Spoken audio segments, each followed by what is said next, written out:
Greetings and welcome to another Kal Kat movie review.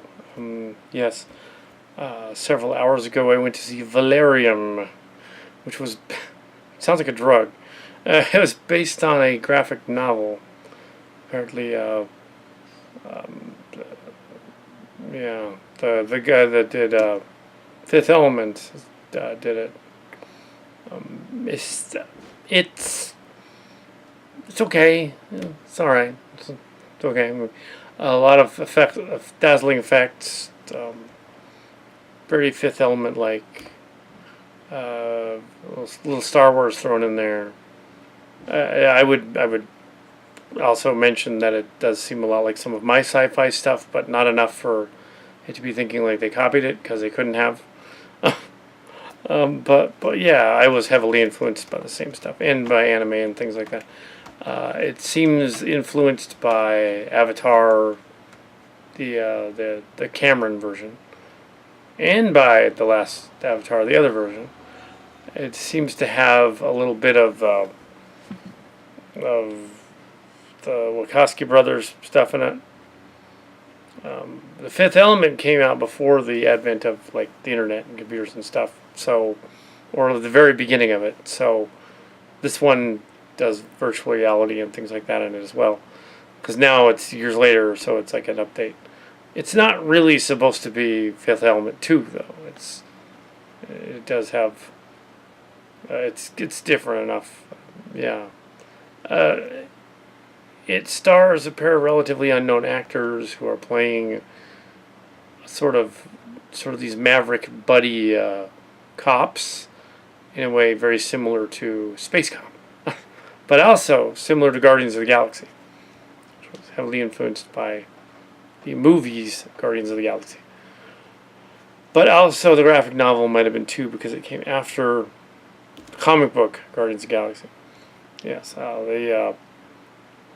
Yes, so it's a sci-fi trope. You have two heroes, hero and a sidekick, that go off on a quest to find something or stop something, and they find out that their leaders are not who they say they are, and that they have to come to grips with that and like solve that.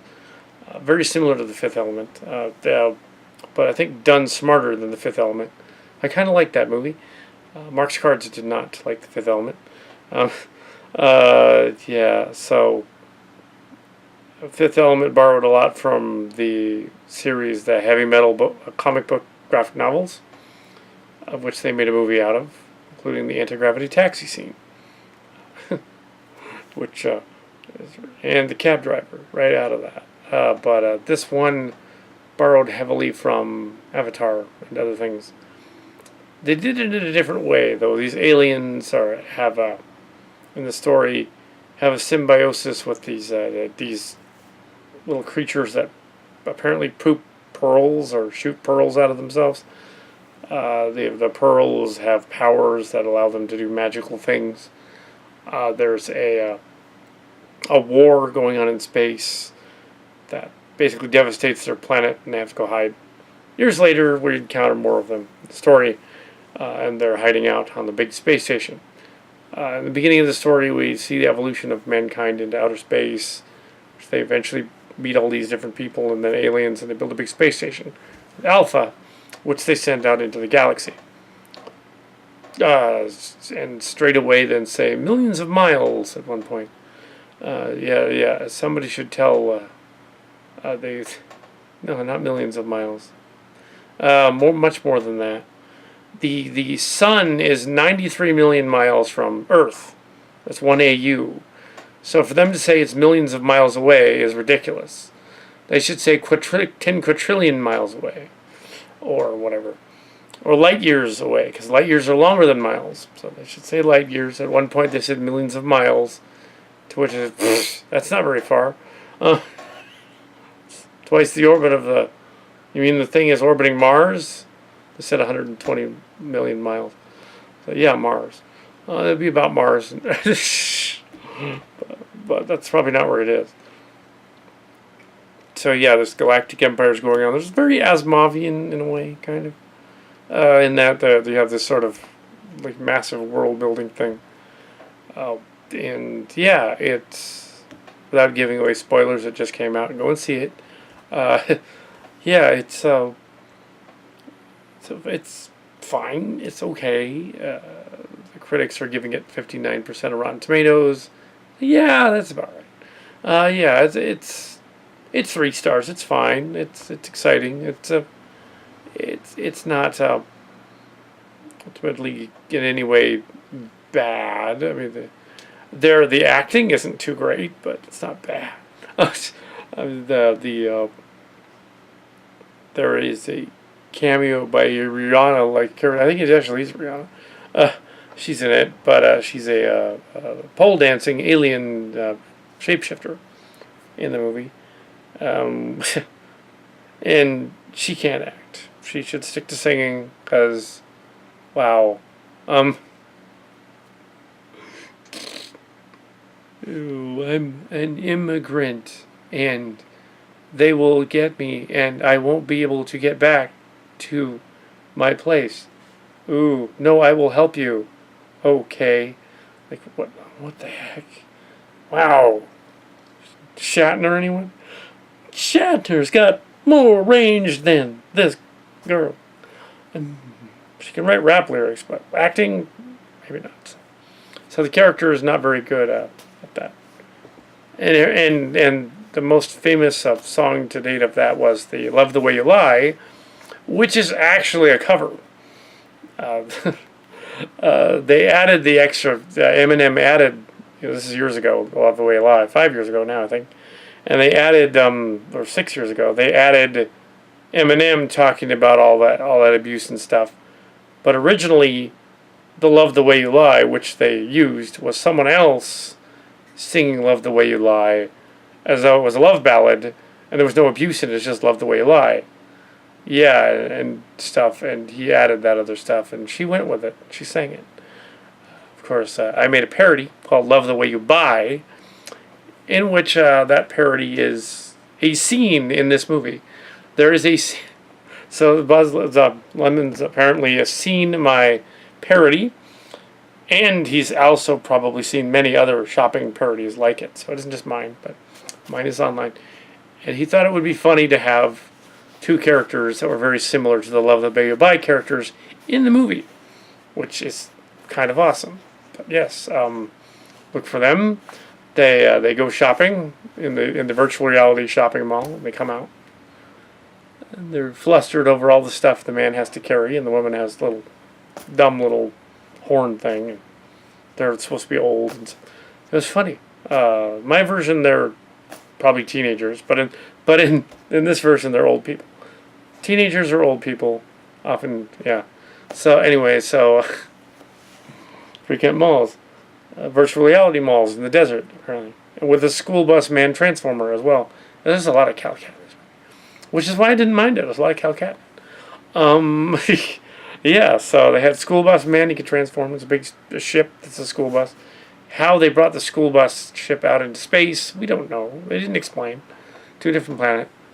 The virtual reality mall is part of the Desert Planet's virtual world, linked up to Alpha, I take it, the station. The beryllium and beryllium nalanium are the 2 element people, again, like in the Fifth Element. And they're the heroes of the story. There's an evil colonel who is clearly an evil colonel, and they don't even telegraph that. When they do the reveal, that would be a spoiler. Everyone knows, so it's not a spoiler. There's bureaucracy riffs. There's a riff on Brexit in it. There's a riff on politics, of course, but yes, mainly Brexit. It has the most expensive Lehman, a French studio film ever made. They had Lucasfilm help them out, so there's some Lucasfilm in there. A little Disney, yeah, a little Disney, yeah, a little bit. Industrial Light and Magic helped with some of the credits. Yeah, so some of the stuff. Saw the 2D version, the theater. It was a smaller theater, so it wasn't as packed. But it was packed for the smaller theater. Yeah, did not see Dunkirk yet. The previews were forgettable, whatever the previews were. And yeah, so the movie's fine, and I don't want to give too much away, but if you like buddy cop space movies, it's fine. If you like them being sort of militaristic but also roguish, fine. Their acting is decent enough. Oh yeah, and there's a sort of cowboy, like cowboy hat wearing, glowing pimpy sort of lounge guy running the lounge, who is clearly Clint Cowpoke. He's not supposed. I don't think he was. Wow. Clint Cowpoke and sort of Elvis, sort of. Well, I don't think Mr. Levin was watching any of my. Well, if he watched the Love the Way By, though, he might have also watched the Clint Cowpoke stuff from about a year ago, and he might have watched that and thought, yeah, this guy would be funny to include in my movie too. So let's include Clint. Let's have him all dressed up funky with a glowing suit and have him like do goofy stuff. I didn't do a glowing suit though. They must have been thinking Elvis. I would do a glowing suit, but I didn't. Yeah, so there's a lot of and he he's there. Those are evil commander guys are. Also, a clearly Tarkin references in there. Jet Moff Tarkin from Star Wars guy in there. There's a number of other. Yeah, it's.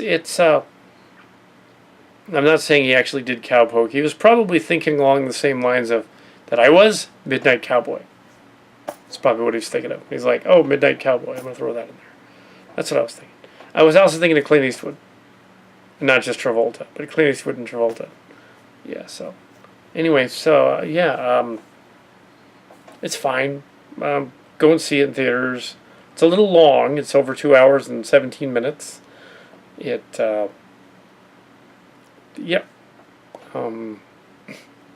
I would end abruptly like the Stone Gremlins one did, but I won't do that. No. What was that? Oh yeah, one of the previews was Kingsman Secret Service 2 again. If they give away too much in the trailer. It has a Sinatra song. And this is the third movie in the past 2 years that's used that Major Tom song in something. Major Tom to ground control.